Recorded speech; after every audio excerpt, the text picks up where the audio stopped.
Hey guys, I hope you're all doing really well. Today I have a bunch of beauty trash to share with you. I'm going to be sharing with you all of the products that I used up in the month of May. So yeah, let's just kind of hop into it. There's not a ton here, but these videos do get very lengthy from me. So let's just go right into it. The first two items I have here were both from my 9 in 2019 Project Pan. The first is the Cover FX Natural Finish Foundation. This took me for freaking ever to finish up, and it was not my favorite foundation formula, so I will not be repurchasing this, but I did think it was a good like mixer foundation for me, but I can't justify spending $50 for a foundation that I mix alongside other ones.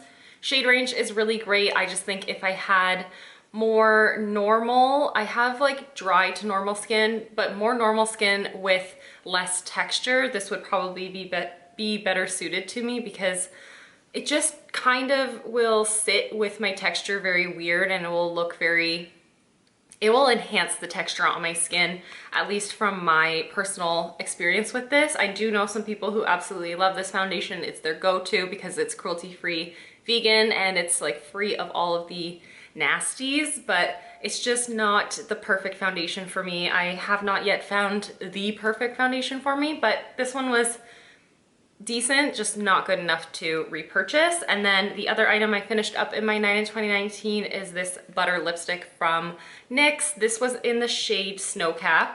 It is a beigey nude sheer lipstick formula, so really easy to wear, just easy to toss on, but again, not my favorite formula. So I found that this would, even though it makes the lips look juicy because it has high shine, as you can see in the swatch, it really enhanced how like liney and aged my lips are. I don't know how else to describe it, but it would make them look actually a little bit more dry than they were. It would enhance the dryness. So I don't understand why a product that is meant to be like buttery and smooth and glossy, why it does that for me. But I also have had this in my collection for over 3 years, so that could be an issue. It might have just changed the formula, but I never fell in love with these when I first purchased them, and I'm not in love with them now. I am panning another one of them, and hopefully I can get that out really quickly. And the final item I finished up was a mini of the Milk Makeup Kush Mascara. I'm still on that train. I love this stuff so much. I picked up some point perks from Sephora when they had these available. They are perfect. Perfect. And you can see here, it's a huge wand, which is not usually my preference because I have quite small eyes, but there's something about this formula that is just so perfect for me. I find it gives me a lot of volume, a lot of length, a lot of definition, and the lashes never feel like crunchy or heavy. I never have an issue where I do with other mascaras where the mascara likes to stick to the bottom lashes as well, like upper and bottom lashes kind of stick together. I don't get that with this at all. It dries down perfectly without the crunch, and I just love it so much. This little mini lasted me for 3 months easily, maybe even a little bit longer, and realistically I feel like I could still get use out of this, but I just feel like it's kind of been too long to be using a mini like this. But oh my god, this mascara is just my absolute fave. I have another mini like this. This is 3 mils of product, and then I have another full size I haven't even opened.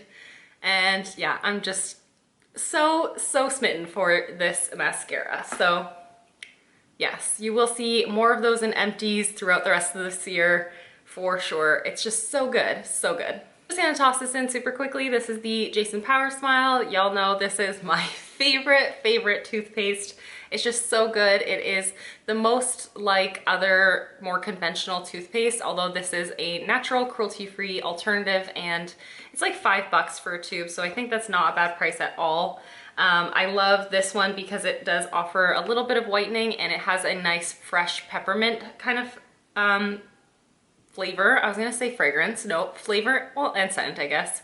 But it does have an amazing flavor that lasts really well. I also love the Sea Fresh from this line. I just love Jason's dental care products in general, so highly recommend. This is just my favorite. Have another tube of it already. I find it always at Winners, so if you're Canadian, head to Winners and I'm sure you will spot this in there, or at Marshall's. I just finished up a bar of the Dr. Bronner's Eucalyptus Pure Castle Bar Soap, And I use this to clean my sponges and my brushes, all of my makeup tools basically I clean with this.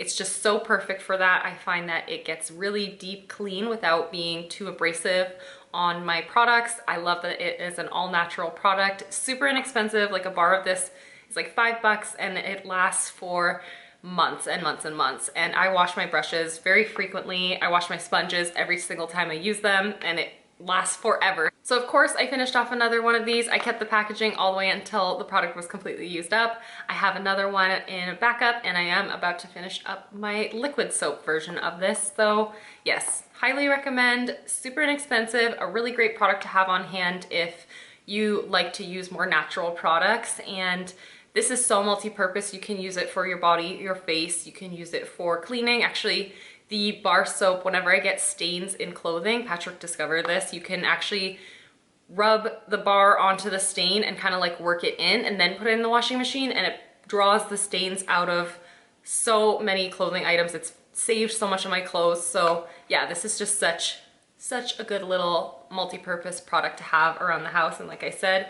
super affordable and very accessible as well. I feel like Dr. Bronner's is available at a lot of retailers. So yeah, definitely a constant repurchase for me. And then I have a lip balm. This one is the Smith's Menthol and Eucalyptus lip balm. I kind of bought this on a whim one day. I just really needed a lip balm. I need lip balm like constantly on my lips, but I didn't have any on hand, and I figured I would just grab this kind of in a hurry, and I didn't realize that it had petroleum in it. I'm not really a fan of the idea of having petroleum. So I did work my way through this over the last like 6 or 8 months, and I won't be repurchasing it because of that. Also, I lost the cap. I was reapplying this at work and the lid literally fell into the garbage, and I was like, nope, that's where it's gonna stay. So this has just been on, excuse me, get out of here. So after I lost the lid on this, I ended up just keeping it on my bedside table. I would apply it before bed or kind of throughout the day if I was home for the day, and I didn't love it. I prefer my Kapari lip glossy over this so much more. I know this costs about half the price, but the ingredients in the lip glossy are just so much better. And I prefer the Nova Scotia Fisherman lip balm significantly over this, as well as my Lush lip balm. So this is something that's definitely not an essential for me. Happy to have worked my way through it, and it's time to say goodbye to it. I feel like I've had this cleanser for forever. This is the Thursday Plantation Tea Tree Face Wash Foam, and it is a foam face wash. It was very lightweight. It didn't feel like it would like strip or anything. Like, it did not strip the skin whatsoever, but I really liked this in the mornings, especially those days when I wake up feeling like a little bit too oily. I just use water on my face and just cleanse my skin with water, and then use a face cloth to just remove the water. But some days you wake up a little bit on the greasy side, and this is lightweight enough that I felt like this really helped to just pull all of the like oils off my skin without stripping my skin or removing all of that skin, like all of the good stuff that my skincare did for me overnight. So I would just use this from time to time, but I've had this in my collection or in my life for like probably 2 years because I would use it so infrequently. The tea tree scent is not too overpowering in this one, and the foam, again, was not too overpowering either. It was just nice and gentle and never felt stripping or anything like that. So this is something that I think I would probably end up picking up again in the future, actually. Or maybe I might try a different like cream cleanser for the mornings, but it's just not an essential for me because I use this so infrequently. But nice to have something to kind of suit those days when I wake up feeling just like a little bit slick, you know? This totally busted up little tube is from The Ordinary. This is their Natural Moisturizing Factors Plus HA. This is a good daytime moisturizer for me. This is the 1 fluid ounce bottle, and I ended up repurchasing the 3 fluid ounces, I think it is, because I love this so much for the daytime. It sits so well under makeup. It sits perfectly under so many different makeup formulations. I was really impressed with this, really happy with it. And the 3 fluid ounce bottle, I think, costs like $1 or $2 more than this one. So you get 3 times the product for a couple bucks more. And I think it was still under that $10 mark, or maybe just over. super inexpensive. I'll leave it on the screen, but so inexpensive and a really good quality product. At least it worked really well for my skin. I never felt like my skin was too greasy or too parched. It really sat right in the middle, felt very nourished, very hydrated for the day, but never too much or too heavy. And yeah, I think this is gonna be something that is like an essential part of not only my skincare routine, but actually a good part of my makeup routine too, because it just makes my makeup glide onto my skin so well, sit and wear so well also. Yeah, I can't say enough good things about this. This is really inexpensive, but I'm really super impressed with this moisturizer. I have another product that I actually cut into as well. This is the Scalp Revival from Briogeo. This is their charcoal tea tree and scalp treatment. This came in a set that I purchased that had like a mini shampoo, conditioner, and this guy. And realistically, because this has only 8 mils of product, I did not really get a chance to really formulate my thoughts on this because I was only able to apply it 2 times. I'm not sure that I, the first time, really understood how to use it. I thought it was like before you wash your hair, you're supposed to put it in and then rinse it out. And then I realized that it's actually something you're supposed to use just whenever your scalp needs soothing. So I used it the second time. I really did feel like it helped to soothe my very irritable scalp. It did feel really nice on my scalp, and I left it for a little while before having to wash it like several hours later, and I felt like it was way more effective that time. However, yeah, I just didn't really get a feel for this product or really get to understand this product. But I did end up buying the Scalp Revival set that contains the full sizes from Briogeo because I loved that shampoo so much, and I really wanted to try the brush that came in that set, as well as I really do like the conditioner. So I just decided to grab the set, which contains a full size of this guy, and that way I can really get to know the product, formulate my thoughts, and let you know a little bit more in depth how and why I like it. So I'm gonna play with it more now that I have a full size, because that one, it just made it really difficult to really get to know the product. But I did finish up some more hair care as well. This one is from Dry Bar. This is the Blonde Ale Brightening Shampoo. I've talked about this a couple times on my channel. This is a really nice purple shampoo option for blonde hair. Now, my blonde is completely grown out at this point, but I like my ends to still have not a very golden kind of tone. I know they look quite golden more often than not. I can't get it back to like a completely cool blonde, but this does help to like banish out a lot of that brassiness and just make it look more like a natural light blonde, or not light blonde, light brown kind of tone. However, I didn't end up repurchasing this because this lasted me like a year and a half. I would kind of use this almost like a mask, so I'd leave it on for like 5 to 10 minutes so that it would really work its way into the hair.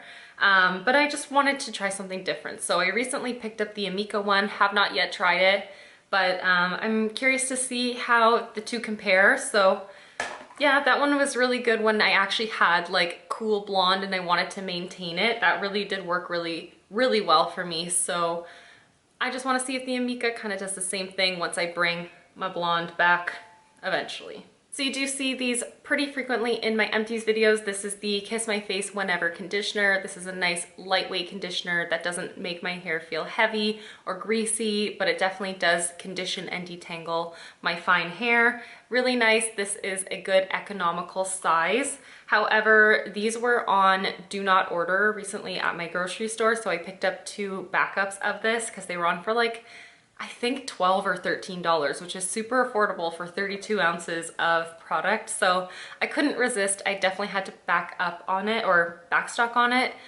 but I'm not sure if it's a product that's still available or not. So sorry if I'm recommending something that's not available. Kiss My Face is going through some like change in ownership or change in branding, some sort of like restructuring of some sort, so I don't know if they will keep this anymore, but this just smells so good. This is the green tea and lime scent, so I absolutely love the fragrance of this. I love the way it performs. Super economical, super easy to find as well. This is at a lot of Loblaws grocery stores, so yeah, definitely love this stuff. And then the last product is a product from Eva NYC.